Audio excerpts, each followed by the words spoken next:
মোক্ষদা একাদশীর গুরুত্ব রয়েছে। এই একাদশী উপবাসে ধর্মীয় ও আধ্যাত্মিক গুরুত্ব রয়েছে। এটি মুক্তি, উন্নতি, সাফল্য অর্জনের জন্য অত্যন্ত ফলদায়ক।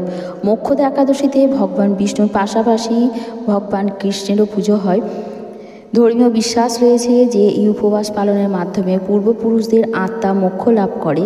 কারণ যেদিন মোক্ষদা একাদশী হয় সেদিন ভগবান শ্রীকৃষ্ণ শ্রীমদ্ ভগবদ্ গীতা প্রচার করেছিলেন। তাই মোক্ষদা একাদশীর দিনে গীতা জয়ন্তী উৎসব পালন করা হয়। এই দিনে যারা উপবাস করবে তাদের পাপ বিনষ্ট হয় এবং জীবনের অপার সাফল্য লাভ হয়। মৃত্যুর পরে সেই ব্যক্তি স্বর্গ লাভ করে। এই হলো মোক্ষদা একাদশী ব্রতর গুরুত্ব।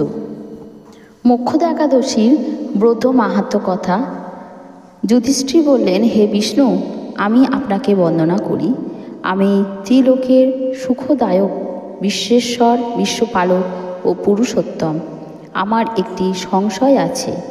অগ্রহায়ণ মাসের শুক্লপক্ষের যে একাদশী তিথি, তার নাম কি? বিধি বা কি? কোন দেবতা এই একাদশীতে পূজিত হন তা আমাকে বলুন। নতুন বন্ধুরা অবশ্যই আমাদের চ্যানেলটিকে সাবস্ক্রাইব করবেন, লাইক, শেয়ার, কমেন্ট করবেন। কমেন্ট বক্সে জয় মা লক্ষ্মী লিখতে ভুলবেন না। যে সমস্ত বন্ধুরা আমাদের ভিডিও দেখছেন তাদেরকে অসংখ্য ধন্যবাদ আমাদের সঙ্গে থাকার জন্য। পরবর্তী ভিডিওতে আপনারা থাকবেন এই আশা রাখি। অবশ্যই আমাদের এই ভিডিও আপনার আপনজনদের কাছে শেয়ার করবেন। ভগবান শ্রীকৃষ্ণর সঙ্গে যুধিষ্ঠির যে কথোপকথন, সেখানে শ্রীকৃষ্ণ বললেন, হে মহারাজ, আপনি উত্তম প্রশ্ন জিজ্ঞাসা করেছেন, যার মাধ্যমে আপনার যশ চতুর্দিকে বিস্তৃত হবে। এখন এই একাদশীর কথা আমি বর্ণনা করছি, যা শোনা মাত্রই বাজপেয় যজ্ঞের ফল লাভ হবে। অগ্রহায়ণ মাসের শুক্লপক্ষের এই একাদশী মোক্ষদা নামে পরিচিত। সর্বপাপ নাশিনী ব্রত, সর্বশ্রেষ্ঠা এই একাদশীর দেবতা শ্রী দামোদর। তুলসী মঞ্জুরি, ধূপ, দ্বীপ ইত্যাদি উপপ্রচারে শাস্ত্রবিধি অনুসারে শ্রী দামোদরের পুজো পালন করতে হবে।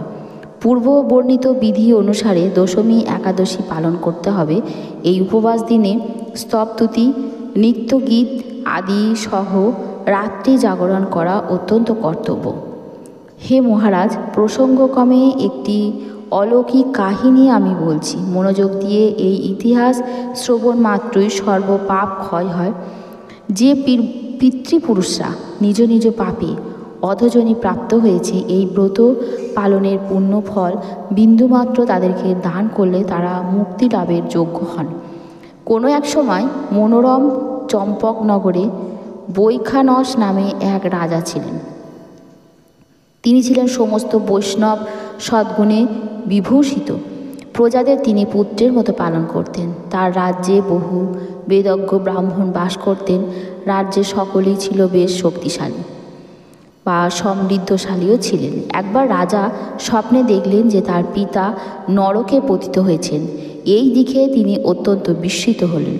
পরদিন ব্রাহ্মণদের ডেকে বলতে লাগলেন, হে ব্রাহ্মণগণ, গত রাত্রে স্বপ্নে নরক যাতনায় পিতাকে কষ্ট পেতে দেখে আমার হৃদয় বিদীর্ণ হচ্ছে। আমি আপনাকে লক্ষ্য করে বলতে লাগলাম, হে পুত্র, তুমি আমাকে নরক সমুদ্র থেকে উদ্ধার করো। তার এই অবস্থা দেখে আমার অন্তরে সুখ নেই। আমার এই বিশাল রাজ্য, স্ত্রী, পুত্র, কিছুতেই আমি শান্তি পাচ্ছি না। কি করি, কোথায় যাই, কিছুই বুঝতে পারছি না। আমার পূর্বপুরুষরা মুক্তি লাভ করতে পারেন এমন কোনো পুণ্যব্রত, তপস্যা ও যোগের কথা আমাকে উপদেশ দিন। আমি তা অনুষ্ঠান করব। আমার মতো পুত্র বর্তমান থাকা সত্ত্বেও যদি পিতামাতা পূর্বপুরুষরা যদি নরক যন্ত্রণা ভোগ করতে থাকে, তবে সে পুত্রের কি প্রয়োজন? ব্রাহ্মণগণ বললেন, হে মহারাজ, আপনার রাজ্যের কাছেই মহর্ষি পর্বতমুনির আশ্রম রয়েছে। তিনি ত্রিকালজ্ঞ। তার কাছে আপনার মুক্তির উপায় জানতে পারবেন। ব্রাহ্মণদের উপদেশ শ্রবণ করে মহাত্মা বৈখানস তাদের সঙ্গে নিয়ে সেই পর্বতমুনির আশ্রমে গমন করলেন। তারা দূর থেকে ঋষিবরকে ষষ্ঠাঙ্গম প্রণাম করে তার কাছে গেলেন। মুনিবর রাজার কুশল বার্তা জিজ্ঞাসা করলেন।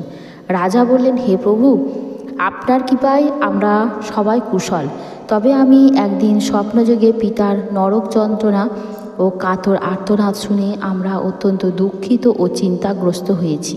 হে ঋষিবর, কোন পুণ্যের ফলে তিনি সেই দুর্দশা থেকে মুক্তি পাবেন তার উপায় জানতেই আপনার শরণাগত হয়েছি। রাজার কথা শুনে পর্বতমুনি কিছুক্ষণ ধ্যানস্থ হয়ে বললেন, হে মহারাজ, পূর্বজন্মে তোমার পিতা অত্যন্ত কামাচারী হওয়ায় তার এরকম অধোগতি লাভ হয়েছে। এখন এই পাপ থেকে মুক্তির উপায় বর্ণনা করছি।